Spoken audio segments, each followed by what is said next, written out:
والسلام على سيدنا وحبيب قلوبنا وطبيب نفوسنا شفيع ذنوبنا أبي القاسم المصطفى محمد اللهم صل على محمد وآل محمد اللهم صل على محمد وآل محمد اللهم صل على محمد وآل محمد وأهل بيته الطيبين الطاهرين المعصومين وأصحابه المنتدبين المؤمنين بالخصوص أبي محمد الحسن المجتبى سبط النبي المصطفى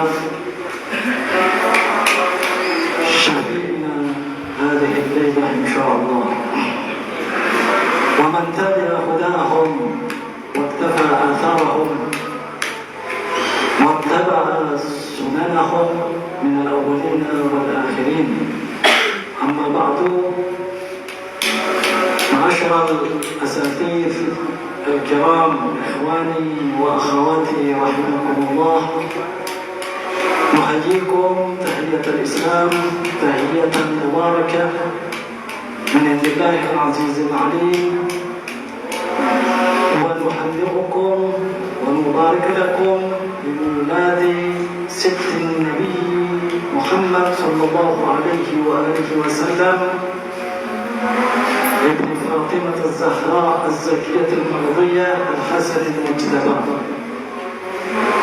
السلام عليكم ورحمة الله وبركاته.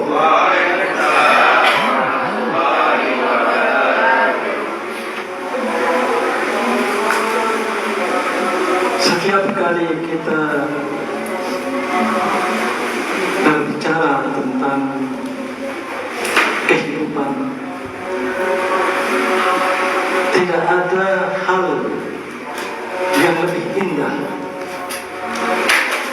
dalam kehidupan melebihi umur yang kita gunakan untuk meningkatkan pengenalan kita kepada Allah Subhanahu wa Ta'ala. Umur yang kita gunakan untuk mengisi diri dengan hal-hal yang mendekatkan kita kepada Tuhan. Salah satu dari hal-hal yang mendekatkan diri kita kepada Allah Subhanahu wa Ta'ala adalah mengingat hamba-hamba sejati Tuhan, di mana salah satu sunnah yang senantiasa dilakukan oleh Allah Subhanahu wa Ta'ala adalah mengabadikan setiap napak tilas dari hamba-hamba suksesnya, termasuk kitab suci Al-Quran, di mana Allah Subhanahu wa Ta'ala menjelaskan tentang keberadaan mereka dalam satu kalimat, dalam satu jumlah yang sangat pendek, tetapi mempunyai muatan pesan yang luar biasa kepada seluruh umat manusia yang ingin mendapatkan makna atau sedikit makna daripada arti kehidupan.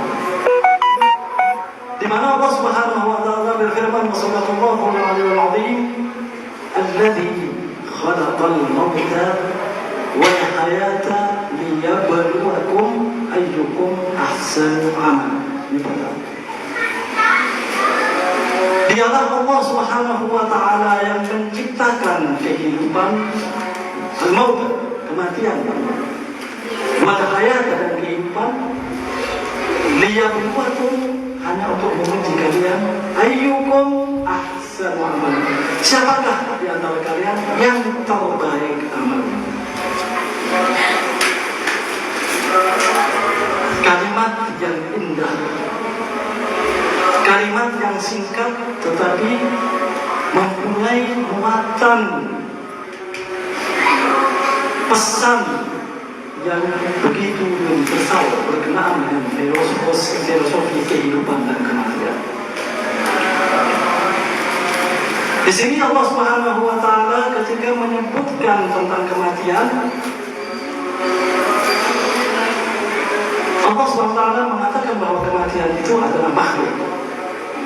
Alladzi khalaqal maut. Yang mengisyaratkan bahwa kematian adalah makhluk. Artinya keberadaan, diciptakan, diadakan. Berarti apa? Berarti al-maut, kematian, bukan ketiadaan, tetapi apa? Kebalikan daripada ketiadaan. Alladzi khalaqal maut. Baru kemudian menyebut al-haya, yang mengisyaratkan bahwa apa? Manusia diawali dengan ketiadaan. Lalu Allah ciptakan kehidupan untuk alladzi khalaqal mauta pertama. Jadi manusia mengalami beberapa kematian, bukan hanya satu kematian. Manusia dimulai daripada kematian, bukan kehidupan. Ini pembahasan yang panjang. Insyaallah Ustaz Ali yang bisa menjelaskan. Karena saya tidak ada cukup waktu untuk menjelaskan tentang apa, kenapa Allah Subhanahu wa taala memulai dengan apa? Dengan menciptakan kematian, baru al-hayat. Ini banyak artinya. Kita tidak mau masuk dalam pembahasan tentang kenapa Allah Subhanahu wa taala mendahulukan kematian, kemudian menjelaskan tentang kehidupan, baru menyebutkan setelah itu, setelah ada kehidupan, ada cobaan. Dari kehidupan pertama umat manusia setelah kematian pertama. Setelah kematian pertama, ada kehidupan pertama. Dan dalam kehidupan pertama ini, Allah Subhanahu wa taala menjadikan kehidupan pertama manusia sebagai ajang, ujian. Jadi umur kita 70 tahun ini adalah ujian. Kalau kita mengibaratkan, ini Quran memisalkan bahwa kehidupan dunia ini adalah arena ujian. Kalau di ujian nasional hanya satu hari. Ini semua kehidupan dunia menurut pandangan Tuhan adalah ujian.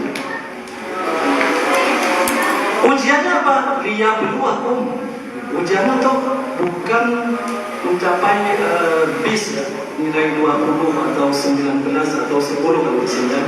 Kalau di Iran 20 hingga tertinggi. Di sini 10 paling top. Bukan itu, yang buatum ayukum ahsanu amala. Di sini bukan masalah nilai yang dimaksud, tapi kualitas daripada kehidupan itu sendiri. Bagaimana Anda mengukir kehidupan Anda sehingga apa?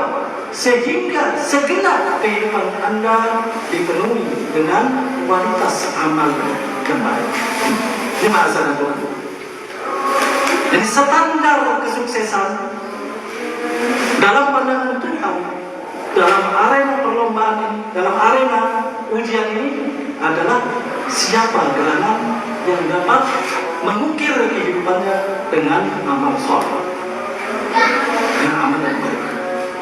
Jadi memperbaik kualitas amalnya, meningkatkan kualitas amalnya sampai dia menghadap Allah Subhanahu wa taala. Di satu sisi Allah Subhanahu wa taala tatkala mengingatkan kita kepada hamba-hamba sejatinya, ini hamba-hamba yang sukses dalam ujian ini, dalam kalimat yang sangat singkat juga dalam surat Al-Waqi'ah. Allah berfirman, sallallahu alaihi wasallam, was-sabiquna as-sabiqun ulaikal muqarrabun. Artinya para kampion, para jawab dalam ujian ilahi, dalam perlombaan ilahi adalah mereka yang mendapatkan hadiah dari Allah Subhanahu wa taala, di mana hadiahnya, tidak ada yang dapat melebihi nilai daripada hadiah itu. Karena apa? Karena al-ittisal bil hadrah ilahi, yakni konektivitas abadi dengan Tuhan. Itu yang disebut dengan maqam al-qurbul ilahi. Itu pula ikan muqarrabun. Ini mengisyaratkan apa? Mengisyaratkan kepada para jawara sepanjang sejarah. Siapa as-sabiqun as-sabiqun ulaika al-muqarrabun? As-sabiqun as-sabiqun, kalau dalam pandangan Quran yang berhubungan dengan grade dari pencapaian umat manusia sepanjang sejarah, Allah SWT mengelompokkan yang pertama adalah kelompoknya para anbiya wal mursalin. Kelompok kedua dari grade at-taqarrub ila Allah, mereka yang mendapatkan pencapaian al-qurbul ilahi adalah as-siddiqun, mereka yang senantiasa memposisikan diri di garisnya para anbiya wal mursalin. Bahasa Al-Quran disebut as-siddiqin. Kelompok ketiga adalah asyuhada. Kelompok keempat adalah as-salihin, orang-orang saleh. Ini Allah SWT semua ya, dengan indah Allah SWT dan singkat ketika mau menjelaskan bagaimana hamba itu memahami arti daripada kematian dan kehidupan. As-sabiqun as-sabiqun ulaika muqarrabun. Mereka adalah orang yang,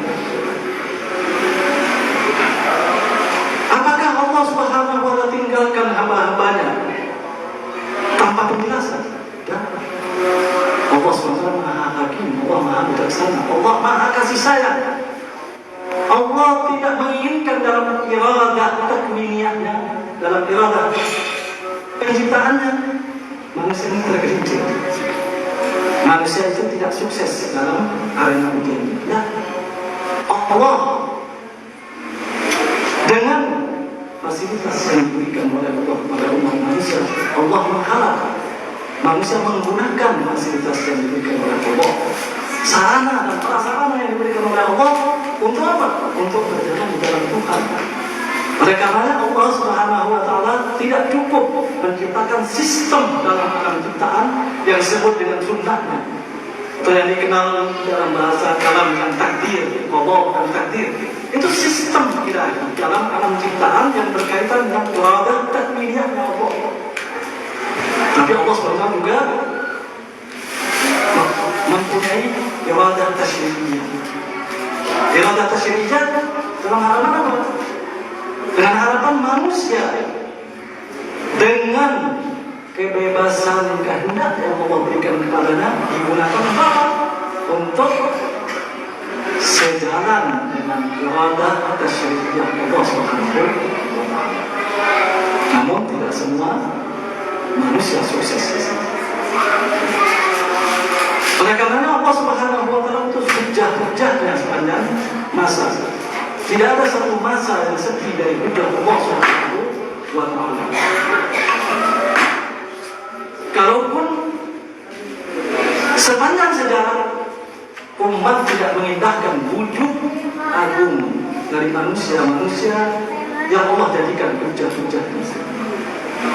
Hujah pertama Allah Subhanahu wa ta'ala setelah Adam dibunuh. Begitu seterusnya. Sampai dijelaskan oleh Allah Subhanahu wa ta'ala, afakullama ja'ahum rasulun bima la tahwa anfusuhum istakbartum. Afakullama ja'ahum rasulun bima la tahwa anfusuhum istakbartum. Fa fariqun kadzdzabtum wa fariqun tuqulun. Shadaqallahul azim. Mengisyaratkan bahwa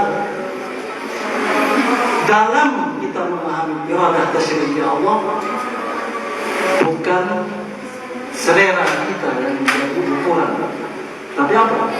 Kehendak Tuhan yang harus kita jadikan ukuran dalam kehendak Tuhan. yang disebut dengan kehendak tasyri'iyah Allah Subhanahu wa taala. Karena apa? Karena kalau selera manusia yang dijadikan tolak ukur, maka dalam Allah Subhanahu wa taala tataran langit dan bumi akan hancur berikut segala isi di dalamnya. Lawittaba'al haqq ahwa'ahum lafasadat as-samawati wal ardh wa man fihinna. Ada di situ bahasan Allah Subhanahu wa taala berkenaan dengan pengabaian terhadap hujah-hujah Allah sepanjang masa dari para anbiya, para imam. Itu apapun jamaah ja'akum rasul bima la tahwa anfusukum. Dalam artian rasul ini kalian bukan selera kalian yang harus menjadi tolak ukur. Ini rasul yang bisa kita terima, ini rasul bulan tidak bisa kita terima.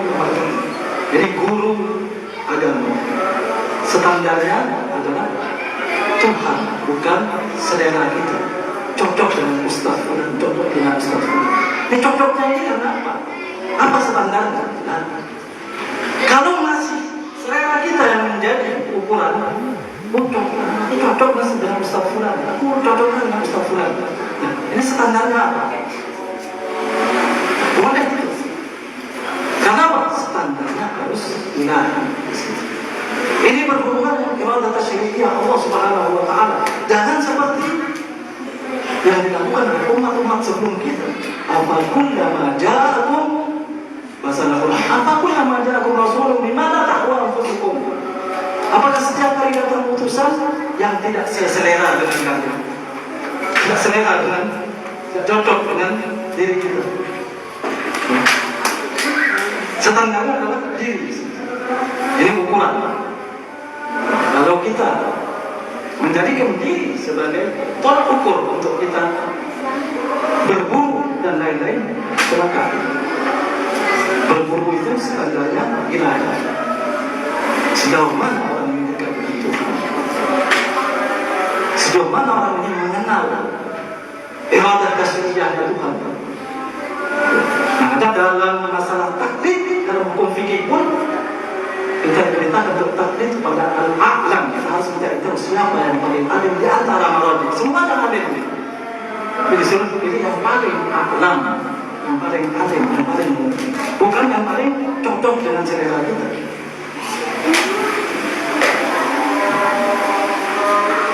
Kalau pakai selera, ini Quran mengatakan celaka.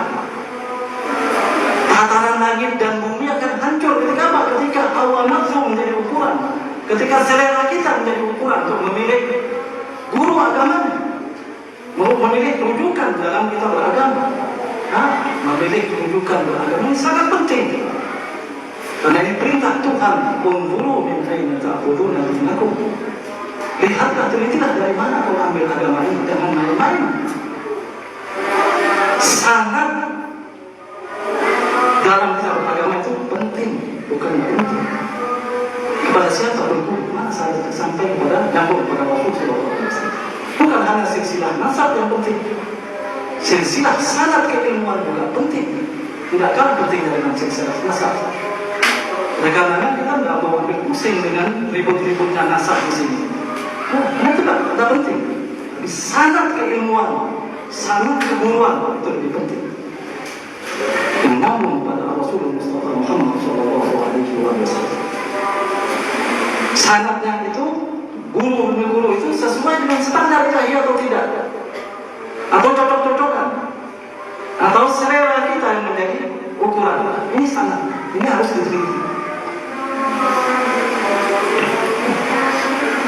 Ini yang sangat penting. Dan ini Quran. Ingat peringatan Allah Subhanahu wa taala. Pertama, as-sabiqun as-sabiqun ulaikal muqarrabun. Mereka yang harus dijadikan rujukan, orang-orang yang muqarrab, orang-orang yang dekat dengan Tuhan, yang harus kita jadikan rujukan, jadikan mursyid, jadikan tempat untuk kita mendapatkan petunjuk. Ada beberapa ciri, misalnya siapakah orang yang layak untuk kita jadikan guru. Di samping ketika kita sudah mengetahui misalnya grade daripada intelektualitasnya, pengetahuannya, dan agamnya. Bukan hanya itu, ketakwaan juga. Ya, ketakwaan dan lain-lain itu menjadi ukuran.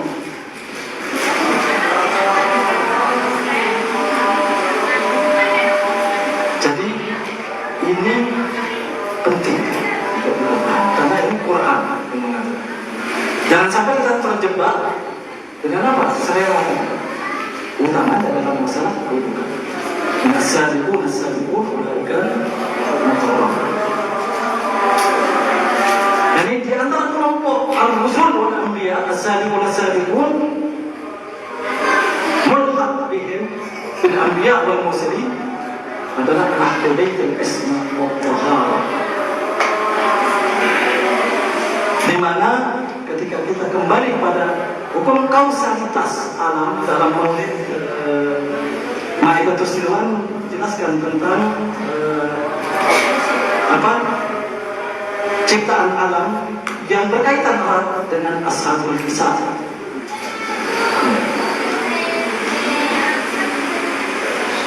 Di mana awal ciptaan itu yang Allah sampaikan dalam Al-Quran, kun fayakun, siapa yang jadi? Yang tidak ada jarak antara Tuhan dan makhluknya, siapa? Wujud suci baginda Muhammad SAW yang disebut nur. Itu dari kalimat kun fayakun.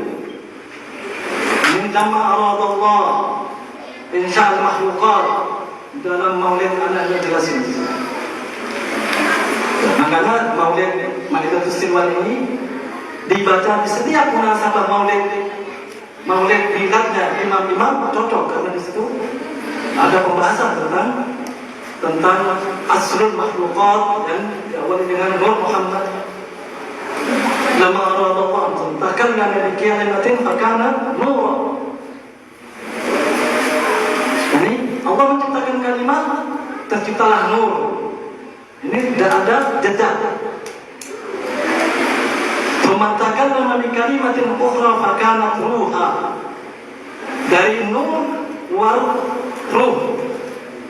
Dari ruh terciptalah Muhammad Musaffir. Maulid.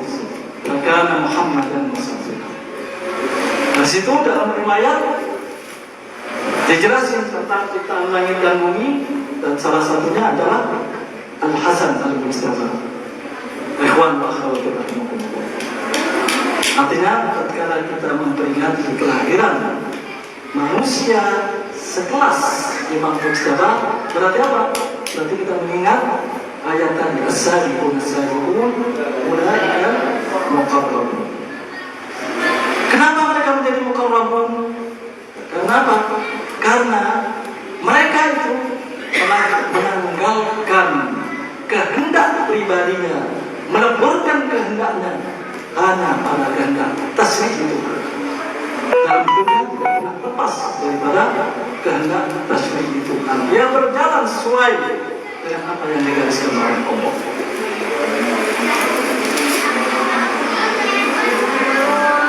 Karena malam ini kita memperingati kelahiran Imam Hasan.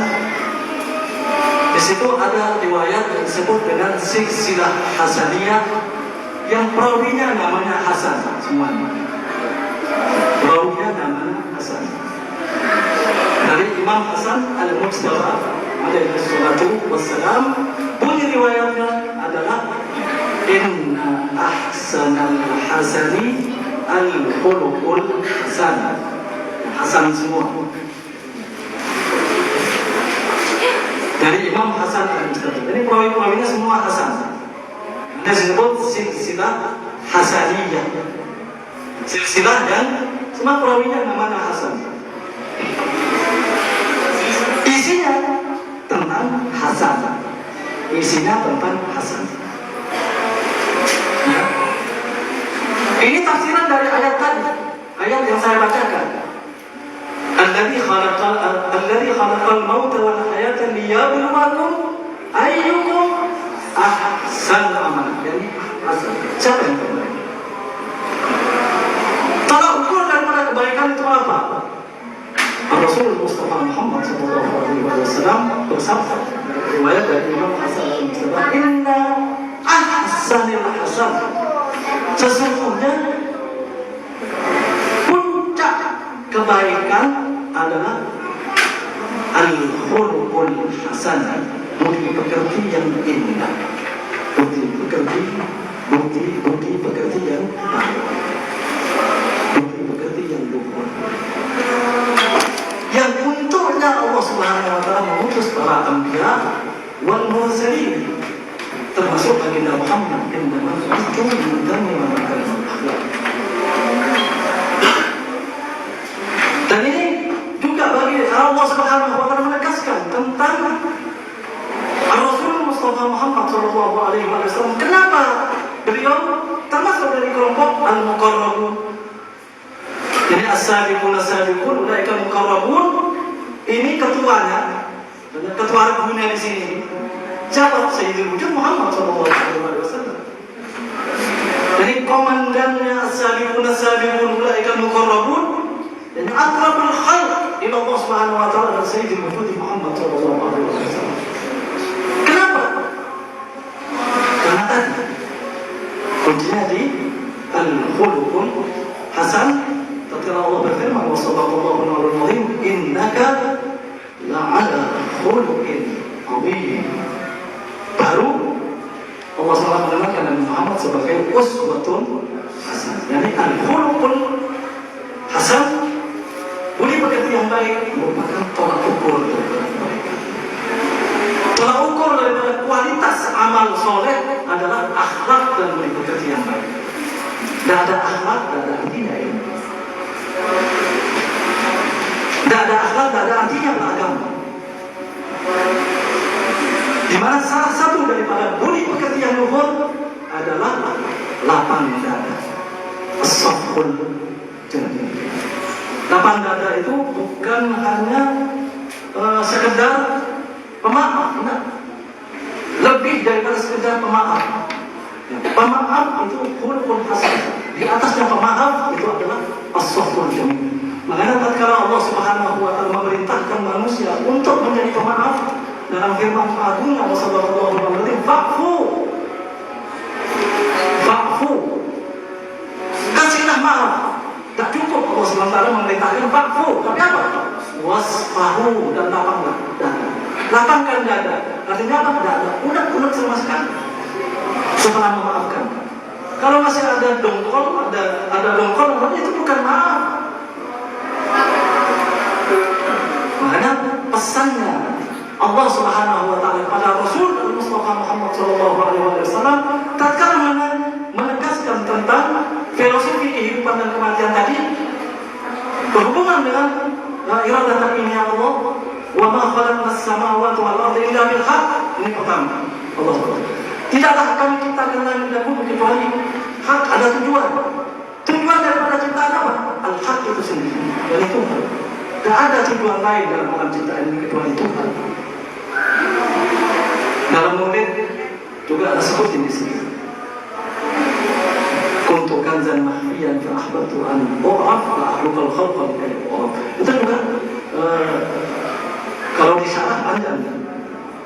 Maulid Ridwan ini Maidatul Siman kalau disyarah panjang banget. Apa yang dimaksud dengan al-anwar al-qudsiyah, ada istilah-istilah yang perlu disyarah di situ.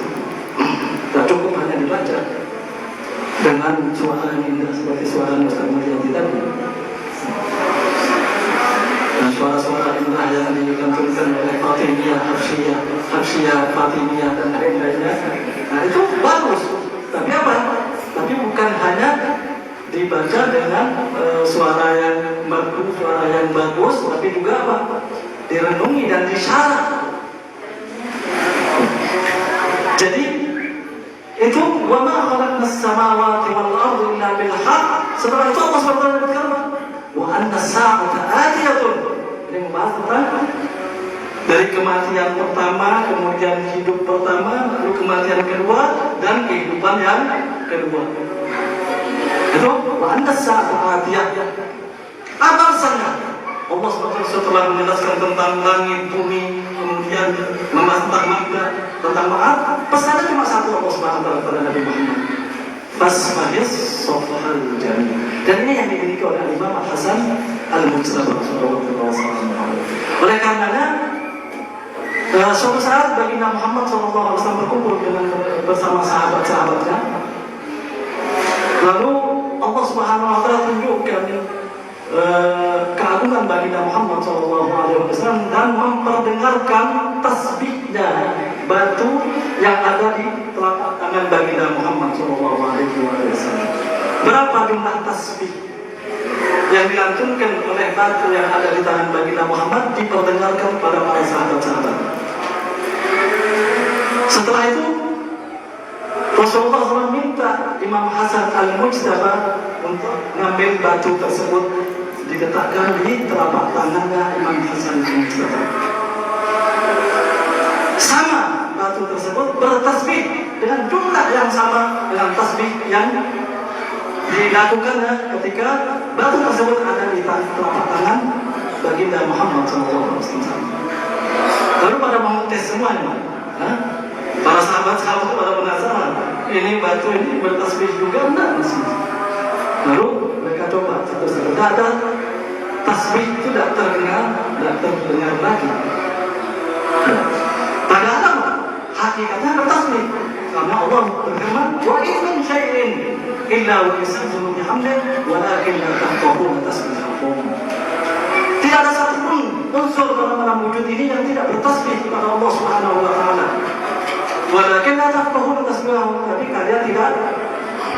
La tafqahun di sini bukan hanya tidak memahami, tidak mendengar pun. Yani tingkatan terendah daripada tidak memahami adalah tidak mendengar. Ya kan? Kalau tidak mendengar, mendengar enggak? Mendengar aja enggak? Ya kan?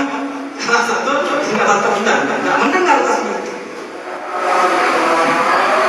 Ini ketika ada di telapak tangannya baginda Muhammad SAW bertasbih, kedengaran tasbihnya didengar oleh para sahabat. Di telapak tangan Imam Hasan Al-Mujtaba didengar itu tasbih, sahabat ada dengar. Ketika mereka mencoba, tidak ada terdengar lagi tasbih. Ini berarti apa? Di sini ada mahdubiyah antara tasbihnya asya, antara tasbihnya makhlukah alam semesta dengan diri mereka. Artinya makomnya tidak sampai untuk bisa memahami tasbih daripada makhluk-makhluk Allah Subhanahu wa taala. Ini ada bisa dicapai oleh nabi dan wasi atau waliyun min arifin, orang yang berjalan di jalannya Tuhan. Orang mukmin ketika dia berhasil meningkatkan keimanannya sampai dia benar-benar taslim mutlak kepada Tuhan, itu baru bisa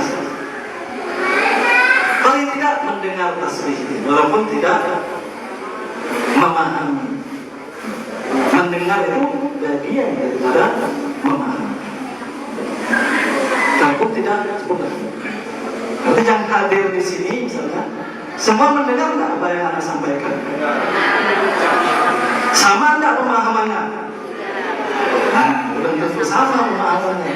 Itu sama, ini tergantung pada sejauh mana kita membangun keimanan.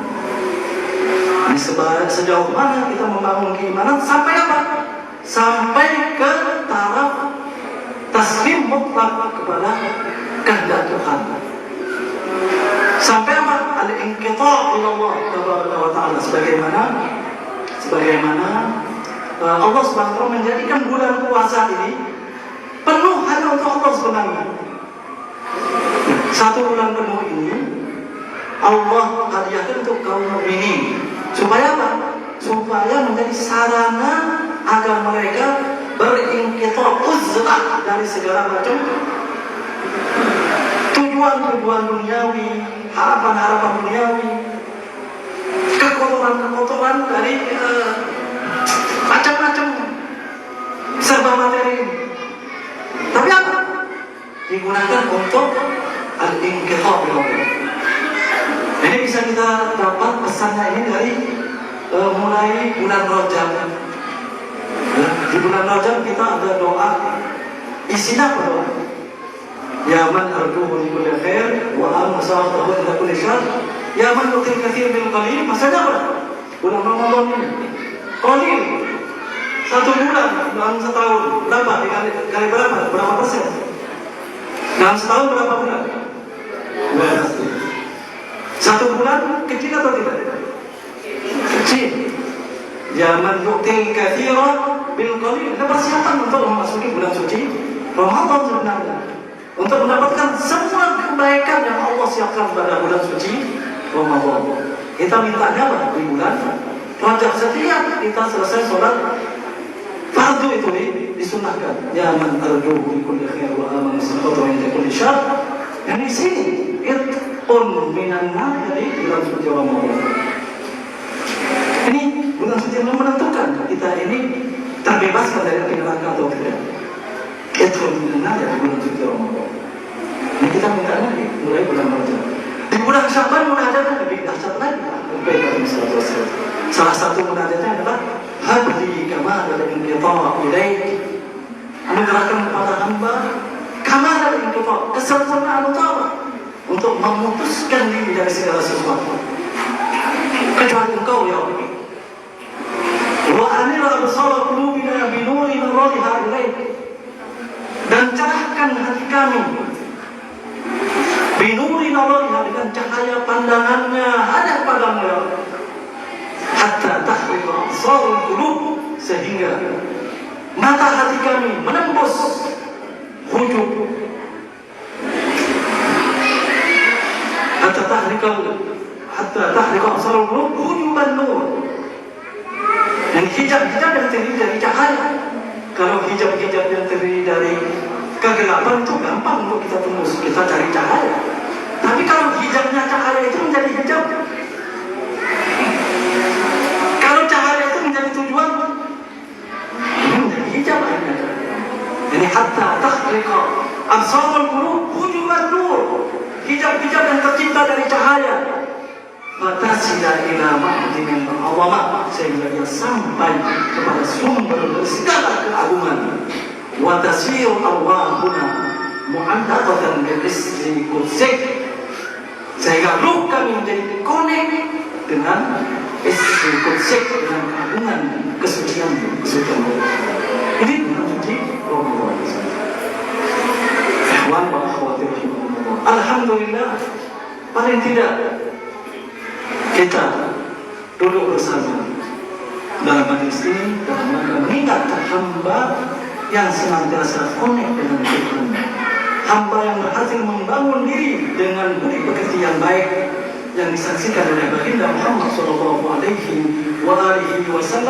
sebagai hamba yang telah mencapai maqam haibahnya baginda Muhammad SAW dan surga dan kemuliaan baginda Muhammad, karomnya baginda Muhammad SAW. Ini Imam Hasan Al-Mujtaba, dengan harapan kita mendapatkan syafaat dari baginda Muhammad SAW lewat Imam Hasan Al-Mujtaba.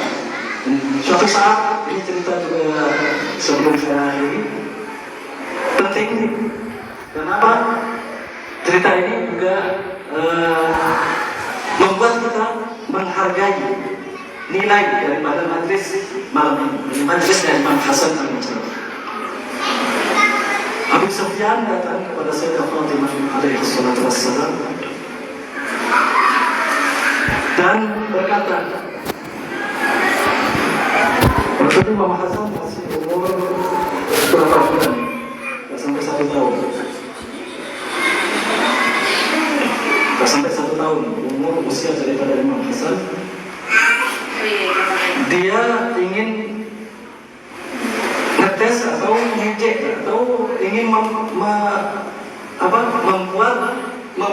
menjatuhkan kedudukan dari Fatimah Zahra lewat putranya di hadapan baginda Muhammad SAW. Dia bilang kepada Sayyidah Fatimah, Abu Sufyan bilang kepada Sayyidah Fatimah, wahai Fatimah, biarkan anakmu ini mensifati Nabi Muhammad. Biarkan anak ini. Singkat Imam Hasan langsung Imam Hasan yang menjawab, Qul la ilaha illallah Muhammadar Rasulullah hatta akuna laka syafi'an yaumil qiyamah. Katanya Imam Hasan, katakan wahai Abu Sufyan, la ilaha illallah, tidak ada Tuhan selain Allah, bukan Tuhan. Katakan wahai Abu Sufyan, selain Allah bukan Tuhan, dan Muhammad adalah utusan Allah, agar aku kelak bisa mensyafa'atimu di hari kiamat, agar aku bukan baginda Muhammad menjadi syafi'an. Nah, hatta aku nalaka syafi'an yaumil qiyamah, sehingga aku menjadi pensyafaatmu nanti di hari kiamat kalau kau ucapkan ini.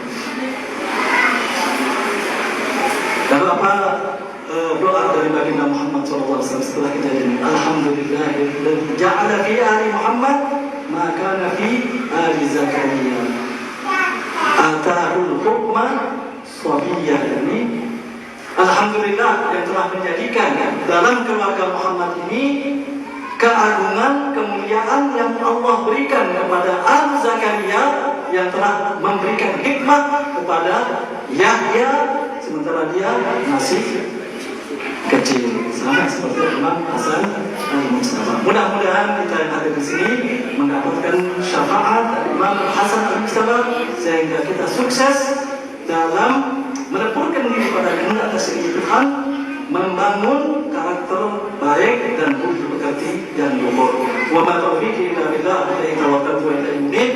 Wassalamualaikum warahmatullahi wabarakatuh. Ikhwan, marilah kita sejenak menghadap kiblat untuk bersiap pergi sebentar. Setelah itu baru kita tutup dengan istirahat. Kepada Ustaz Halim, saya mohonkan untuk menyerah.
من بكم علينا ديان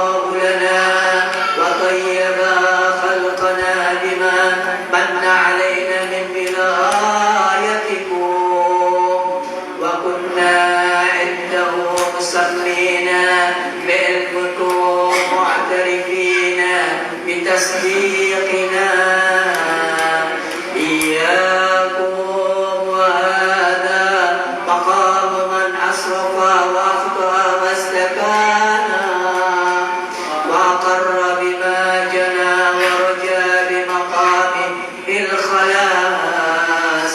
ويستنقذه بكم واستنقذ الهلك من الرغى وكونوا لي شفعاء فقد وفقت إليكم إذ رغب عنكم أهل الدنيا واتخذوا آيات الله هزوا واستكبروا عنها. Ayat kedua kami. Ya man huwa qa'im la yasu wa da'im la yalhu wa muhitum bi kulli shay'in lakal mannu bima waffaqtani wa 'arraftani bima aqamtani 'alayhi isadda 'anhu 'ibaduka wa jahilu ma'rifatan واستخفوا بحقي ومالوا إلى سواه فكانت المنة منك علي مع أقوام خصصتهم بما خصصتني به فلك الحمد إذ كنت عند في مقام هذا مذكورا مكتوبا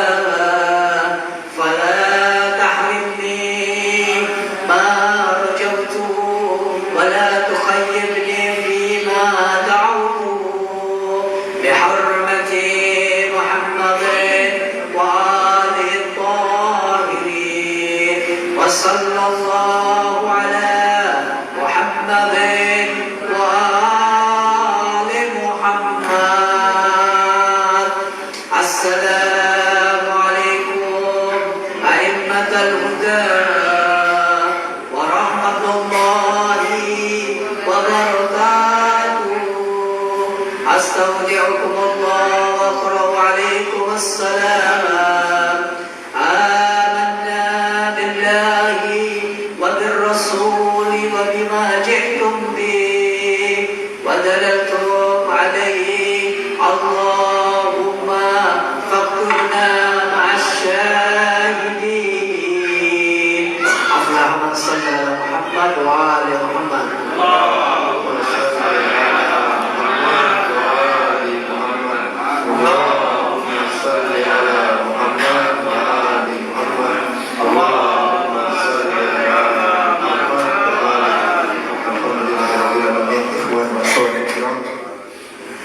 Dengan doa ziarah tadi, maka berakhir pula rangkaian kegiatan kita hari ini. Saya ucapkan terima kasih atas kehadiran antum semua. Setelah ini saya tutup dan setelah ini kita akan makan malam kepada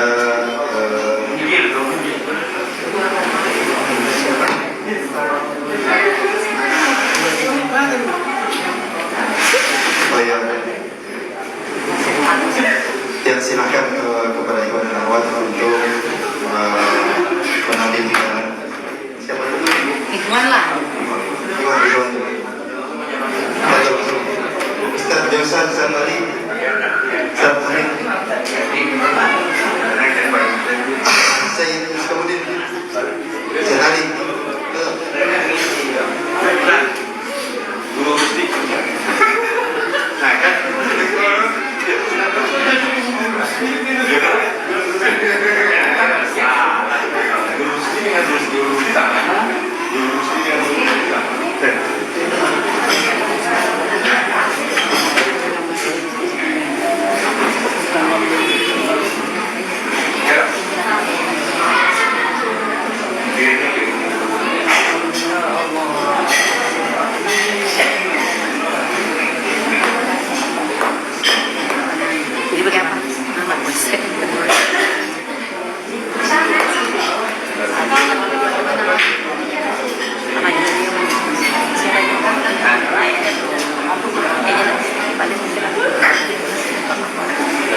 Mul. Ini nanti ibu-ibunya bisa terus di. Safran.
warahmatullahi wabarakatuh.